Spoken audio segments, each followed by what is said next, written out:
Why did that girl say that paper has more patience? Because simply, agar more patience than people, because whenever we say something to someone, like many a time it happens, अरे किसी को मत बताना, ये सिर्फ तुमको बोल रहा हूँ मैं या बोल रही हूँ मैं. So किसी को नहीं बताना करते करते that thing reaches to 10 other people. Because yes, humans are literally very impatient. और बुक या फिर डायरी ये थोड़ी ना कहेगी कि पास में पड़ी डायरी, अरे रुको सुनो, मैं अभी ये है ना, ये जो लिखने वाला है ना, ये मेरे डायरी में ये लिख के गया है, सुनो मैं तुमको बताता हूँ क्या लिख के गया है. ऑब्वियसली कोई डायरी ऐसी हरकत नहीं करेगी. इसीलिए एने फ्रैंक कहती हैं पेपर में लोगों से ज्यादा पेशेंस होती है. और ये ऐसा उन्होंने एक दिन ऐसे ही बैठे बैठे सोच लिया था. क्यों? One day she was sitting listless and getting bored in her house. वो अकेली घर में बैठी बैठी बोर हो रही थी, उन्हें समझ नहीं आ रहा था बाहर जाए, घर में बैठे रहे, क्या करे. Finally she decided to stay indoors and continued that boredom. उन्होंने फाइनली डिसाइड किया कि वो अंदर ही रहेंगी और उस बोर्डम को कंटिन्यू करेंगी. तब yes, paper does have more patience, and since I'm not planning to let anyone else read this stiff-backed notebook grandly referred to as a diary, unless I should ever find a real friend, it probably won't make a bit of difference. तब उन्होंने लिखना शुरू किया. When she decided to stay indoors, she decided to write. और जब उन्होंने लिखना start किया, then she felt yes, paper is having more patience. और moreover ये सोचती थी कि वैसे भी I won't let this piece of paper which is very passionately considered as diary, बोले ये जो stiff backed notebook मतलब उसका कवर हार्ड था, तो ये स्टिफ हार्ड कवर वाली नोटबुक को जब तक मैं किसी और को नहीं देती पढ़ने को, वो किसी और को कुछ बताने भी नहीं वाली. डायरी खुद से चल के तो किसी लोगों को कहेगी नहीं कि मुझ में ये सब लिखा है, तो डेफिनेटली वो लोगों तक पहुंचेगी भी नहीं. और मैं तब तक किसी को नहीं दूंगी या फिर देना चाहूंगी जब तक मुझे कोई एक रियल फ्रेंड नहीं मिल जाता जिसपे वो पूरी तरह से ट्रस्ट कर सकती है. So this was the mentality और the mindset of a 13-year-old girl, that she was in search of a true friend whom she is not able to find, and that's why she tries to find out that real friend or true friend in her diary. ये उस 13-year-old girl का mindset या mentality है जो एक true friend या real friend ढूंढ रही होती है. बट अनफॉर्चुनेटली ऐसा कोई रहता नहीं है जिसे वो अपना ट्रू या रियल फ्रेंड कंसिडर कर सके. वो अपना ट्रू या रियल फ्रेंड कंसिडर कर सके, सो तब तक वो उस डायरी को ही अपना ट्रू फ्रेंड मानती हैं. Now I am back to the point that prompted me to keep a diary in the first place. I don't have a friend. अब वो अपने मेन पॉइंट पर वापस आती हैं, जिस पॉइंट ने उनको प्रॉम्प्ट किया या फिर फोर्स किया कि वो उस डायरी को रख लें. वो ये था that she did not have a friend. कोई फ्रेंड नहीं था जिससे वो अपनी बातें शेयर कर सके, तो वो डायरी दी, बर्थडे गिफ्ट में मिली तो रख ली. Let me put it more clearly, since no one will believe that a 13-year-old girl is completely alone in the world. वो कहती है, मैं और क्लियरली एक्सप्लेन कर देती हूँ क्योंकि कोई नहीं मानेगा, कोई इस बात पे यकीन नहीं करेगा that I don't have a friend, that I am all alone. I am a 13-year-old girl and I am all alone. Nobody will believe this thing. So she continues, and I'm not. Definitely she's not all alone. She's having a family, she's having a sister, but she does not have someone whom we can call a secret sharer or a secret keeper, a friend. So she continues, I have loving parents and a 16-year-old sister. So basically her parents are also there, and she's having a sister who is 16-year-old, and there are about 30 people I can call friends. और 30 लोग ऐसे हैं जिन्हें वो friends कह सकती है. She is having a family, she is having loving aunts, she is having a good home. No, on the surface I seem to have everything. Superficially तो लगता है that she is having everything. ऊपर से दिखता है as if she has everything except my one true friend, except only that one true friend for whom she is longing for. A true friend with whom she can share everything that she is not having, ऐसा उसको feel होता है, इसीलिए वो अपनी diary में ऐसा लिखती है. All I think about when I'm with friends is having a good time. I can't bring myself to talk about anything but ordinary everyday things. तो वो कहती है कि जितने भी लोग मेरे आसपास हैं, जितने जो भी मेरे फ्रेंड्स हैं, जब भी मैं उनके साथ होती हूँ तो आई जस्ट विश कि मैं अच्छा टाइम स्पेंड करूँ। इसके अलावा सिर्फ ऑर्डिनरी जो रोज की चीजें होती है सिर्फ उसी बारे में बात कर पाते हैं हम, like a very general and a very casual type of conversation which we have with so many people in our day to day life. But having someone like true friend with whom we can share everything, that particular person is lacking in Anne Frank's life. ऐसा उनको लगता है, ऐसा उस लड़की को लगता था. She felt that and thus she wrote that thing in her diary. We don't seem to be able to get any closer and that's the problem. She cannot get closer to anyone to that extent where she could share her everything. So that is the biggest problem that she faces in her life. Maybe it's my fault that we don't confide in each other. अब उनको भी, उस लड़की को भी ऐसा लगता है that maybe मेरा fault हो सकता है that we do not confide with each other. Confide means like trust each other. In any case, that's just how things are and unfortunately they're not liable to change. तो वो कहती ठीक है, जो भी केस है ऐसे ही है सारी चीजें and these things cannot be changed. This is why I've started the diary and this was the reason why she started writing the diary, that she wanted a true friend with whom or in front of whom she can pour her heart out. She could say everything that she wanted to. To enhance the image of this long-awaited friend in my imagination, I don't want to jot down the facts in this diary the way most people would do. But I want the diary to be my friend and I'm going to call this friend Kitty. तो वो कहती है to enhance the image of this long-awaited friend. Long-awaited friend मतलब a friend for whom she was waiting for long. To enhance the image. उसकी image को और important और specify करने के लिए, उसकी इमेज को और इम्पोर्टेंट और स्पेसिफाई करने के लिए she just don't want to write down facts. जैसे नॉर्मली लोग अपनी डायरीज मेंटेन करते हैं, उसमें फैक्ट्स चीजें लिखते हैं, स्टैटिस्टिक्स लिखते हैं, वो ये सब नहीं लिखना चाहती. But I want my diary to be my friend. She wants a diary to be her friend और इसीलिए वो अपनी उस डायरी का एक नाम लिखती हैं, नाम देती हैं जिसका नाम होता है kitty. So she had also given a name to her diary and the name of her diary is Kitty. Till here we'll sum up with today and in our next class we'll continue further in the chapter. Thank you. Good afternoon dear students. In our last class we had started studying about Anne Frank through her diary. जो कुछ भी उन्होंने अपनी diary में लिखा था उसे हमने पढ़ना शुरू किया था, जिसमें उनका कहना था कि पेपर जो है उसके पास पेशेंस ज़्यादा होती है लोगों के कंपैरिजन में, क्योंकि वो शांति से हमारी बात सुनते हैं, समझते हैं, लोगों की तरह ओवर रिएक्ट नहीं करते हैं.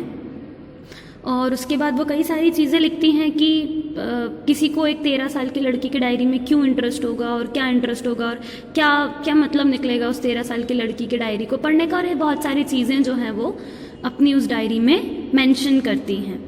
तो will continue further today. Since no one would understand a word of my stories to Kitty, if I were to plunge right in, I'd better provide a brief sketch of my life, much as I dislike doing so. So वो कहती है since no one would understand a word of my stories to Kitty. Kitty उन्होंने अपनी diary का नाम दिया था. तो वो कहती है मेरी अपनी डायरी अगर मैं कोई मेरी डायरी पढ़े भी तो मेरी डायरी में या मेरी किटी के साथ मैं क्या शेयर कर रही हूँ, क्या लिख रही हूँ, वो किसी को समझ नहीं आएगा. तो इसीलिए मैं बहुत ही कैजुअली अपनी बातें जो लिख दूँगी बड़ी नॉर्मल तरीके से लिख दूँगी, और वो सबसे पहले अपनी लाइफ का और अपने फैमिली का जो है वो एक ब्रीफ स्केच किटी को देती है. किटी को उसने पूरी तरह से अपना फ्रेंड मान लिया था, एक लिविंग फ्रेंड. तो वो पहले अपनी लाइफ को, अपनी फैमिली को सबको एक्सप्लेन करना शुरू करती है कि ये मेरी लाइफ है, ये मेरी फैमिली है. और वो बताना ऐसे स्टार्ट करती है कि मेरे फादर जो है वो वर्ल्ड के मोस्ट अडोरेबल फादर है, मतलब सबसे ज़्यादा प्यार जिनको किया जा सकता है वो उनके फादर है. I have ever seen. Didn't marry my mother until he was 36 and she was 25. वो कहती है मेरे फादर ने तब तक मेरी मदर से शादी नहीं की जब तक वो 36 के नहीं हो गए थे, और मेरी मदर 25 की थी. मतलब उनके पेरेंट्स की शादी जब हुई तब उनके फादर की एज 36 थी और उनके मदर की एज 25 थी. उनकी बहन का नाम था मार्गॉट. वो कहती मेरी बहन मार्गॉट, जिसका बर्थ हुआ था जर्मनी के फ्रैंकफर्ट डिस्ट्रिक्ट में या फिर जर्मनी के फ्रैंकफर्ट नाम की सिटी में। उनकी बहन मार्गॉट का बर्थ हुआ था जर्मनी के फ्रैंकफर्ट सिटी में 1926 में, और एने का बर्थ हुआ था 12 जून 1929 में, मतलब वो अपनी बहन से 3 साल छोटी थी। उनकी बड़ी बहन उनसे 3 साल बड़ी थी। उनका बर्थ हुआ था 12 जून 1929 को। वो फ्रैंकफर्ट में रही तब तक जब तक वो 4 साल की थी। वो 4 साल की उम्र तक फ्रैंकफर्ट में रही। उसके बाद उनके फादर इमिग्रेट कर गए हॉलैंड को। इमिग्रेट कर जाना मतलब एक जगह से दूसरी जगह चले जाना काम की खोज में या किसी और खोज में। तो वो उनके फादर जो है वो इमिग्रेट हो गए, हॉलैंड चले गए 1933 में। उनकी mother Edith Hollander Frank went with him to Holland in सितंबर। उनकी मदर जो थी वो भी उनके फादर के साथ में, उनकी मदर का नाम था एडिथ होलैंडर फ्रैंक, वो भी उनके फादर के साथ हॉलैंड चली गई सितंबर में। अभी सिर्फ उनके पेरेंट्स ही गए थे, वो दोनों बच्चियां वहीं थी। वो और उनकी सिस्टर जो है वो उन्हें एचन भेज दिया गया था या एकन भेज दिया गया था उनकी ग्रैंड मदर के पास। उनकी ग्रैंड मदर एकन में रहती थी और वहाँ उन्हें उनकी सिस्टर के साथ भेज दिया गया था, क्योंकि उनके फादर को अभी अपना जॉब और सब कुछ सेटअप करने में वक्त लगता, तो इसीलिए उन्होंने अपनी दोनों बेटियों को उनकी ग्रैंड मदर के पास भेजा और वो उनके फादर और मदर खुद हॉलैंड चले गए। मार्गॉट सितंबर पहले उनके फादर गए, सितंबर में उनकी मदर गई और दिसंबर में जो है वो मार्गॉट भी हॉलैंड चली गई थी फैमिली के साथ में। और आने वाले साल की फरवरी होते होते वो When I was flung down on the table as a birthday present for Margot, और आने वाले साल की फरवरी आते आते उन्हें भी हॉलैंड भेज दिया गया था। तो यहाँ वो कहती हैं कि आने वाले साल की फरवरी आते आते मार्गॉट को एज अ बर्थडे मुझे भी हॉलैंड भेज दिया गया या फिर मुझे भी हॉलैंड ले आए थे। Plunged down, put down in a casual manner, मतलब मुझे भी लाके रख दिया गया टेबल पर मार्गॉट के सामने उसके बर्थडे प्रेजेंट के फॉर्म में। ये उनका एक्चुअल मीनिंग है कहने का। वो ऐसी उनकी बहन से चिड़ी चिड़ी सी बता रही हैं कि मेरी बहन को एज अ बर्थडे प्रेजेंट में मैं मिली और मुझे उसके सामने टेबल पे लाके रख दिया गया फरवरी में, और इस तरह से वो भी हॉलैंड आ गई। अब यहाँ बात आती है उनकी एजुकेशन की। तो वो कहती हैं कि I started right away at the Montessori nursery school. Montessori nursery school जो प्री प्राइमरी और वो क्लासेस होती है ना प्री नर्सरी वाली, तो वो कहती है मेरी पढ़ाई वहीं से शुरू हुई थी और जब तक मैं 6 साल की नहीं हो गई तब तक मेरी पढ़ाई जो है वो प्री स्कूल में और प्री प्राइमरी क्लासेस में चलती रही। जैसे नर्सरी है, यूकेजी है, एलकेजी है, यूकेजी है, उसके बाद फिर बच्चा फर्स्ट स्टैंडर्ड में आता है। तो ऑब्वियसली हमें भी पता है when a student gate 6 years old तब जाके वो फर्स्ट स्टैंडर्ड में आता है। तो same was the case with her. पहले उन्होंने अपनी मॉन्टेसरी नर्सरी स्कूल्स या फिर प्री स्कूल्स जो हैं वो ख़त्म किए। उसके बाद 6 साल की जब वो थी, eight which time I stayed in the first form. अब वो जब 6 साल की थी तब वो फर्स्ट फॉर्म में आई, मतलब फर्स्ट क्लास में आई। In the 6th form, my teacher was Mrs. Cuprus, the headmistress. At the end of the year, we were both in tears as we said a heartbreaking farewell. अब वो 6th form में मतलब 6th standard में उनकी एक teacher थी mister cuprous, जो वहाँ की हेडमिस्ट्रेस थी। वो जो स्कूल में पढ़ती थी वो वहाँ की हेडमिस्ट्रेस थी। तो उस साल वो या तो अब इतना ही उन्होंने बताया है कि उस साल जो है वो साल के एंड में they both were in tears, मतलब वो दोनों बहुत रो रही थी क्योंकि दोनों ने एक दूसरे को फेयरवेल बिड किया। फेयरवेल बिड करना मतलब गुड बाय देना।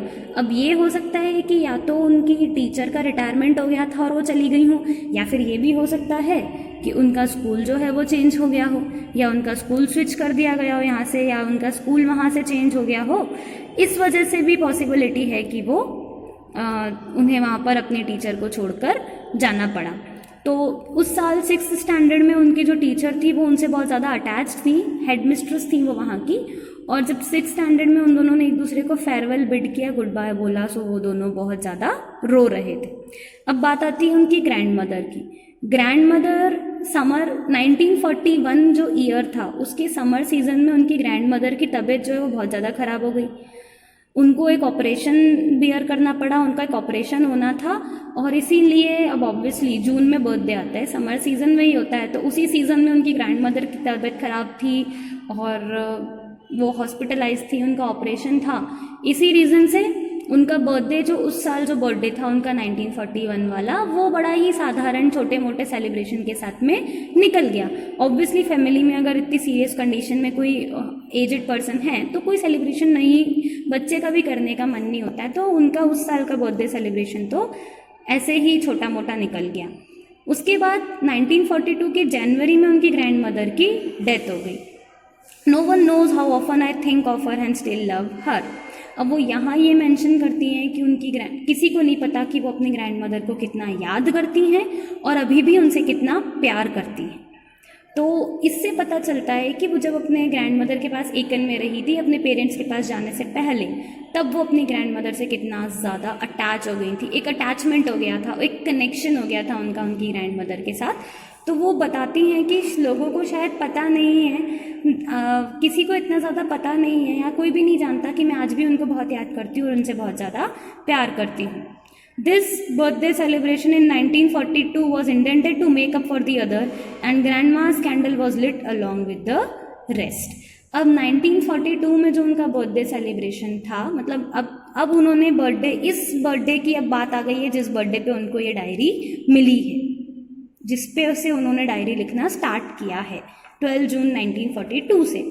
तो वो कहती हैं अब ये जो बर्थडे सेलिब्रेशन था वो जो पिछले साल का बर्थडे सेलिब्रेशन नहीं हो पाया ग्रैंड मदर की तबीयत की वजह से, उसको मेकअप करने के लिए था। मतलब उसको जैसे तो बेटे चलो ठीक है, उसका जो कंपनसेशन है वो भी हो जाएगा, उसको भी हम जो है वो मेकअप कर लेंगे उसको कि ठीक है वो वाला नहीं कर पाए तो इस बार इसलिए अच्छा कर लेते हैं। तो उनकी कैंडल के साथ में ग्रैंड मदर के नाम की एक कैंडल भी थी। उनकी तो डेथ हो चुकी है तो उनके नाम की भी एक कैंडल जलाई गई थी। The four of us are still doing well and that brings me to the present date of 20 June 1942 and the solemn dedication of my diary. तो वो कहती है हाँ हम चारों अभी भी वी आर डूइंग वेल, मतलब ठीक है हमारी लाइफ अच्छी ही चल रही है अभी। और इतने डिस्क्रिप्शन के बाद हम आज के प्रेजेंट डे पर आते हैं 20 June 1942 and the solemn dedication of my diary. तो वो बोलती है कि मेरी डायरी के टूवर्ड्स मेरे इस डेडिकेशन के साथ ही हम आज के प्रेजेंट डे में आते हैं। आज के प्रेजेंट डे का मतलब जिस दिन की इस पेज पर बात की जा रही है। तो वो दिन कौन सा था जिस दिन उन्होंने ये सारी डिटेल्स अपनी डायरी को दी? वो दिन था 20 जून 1942 का।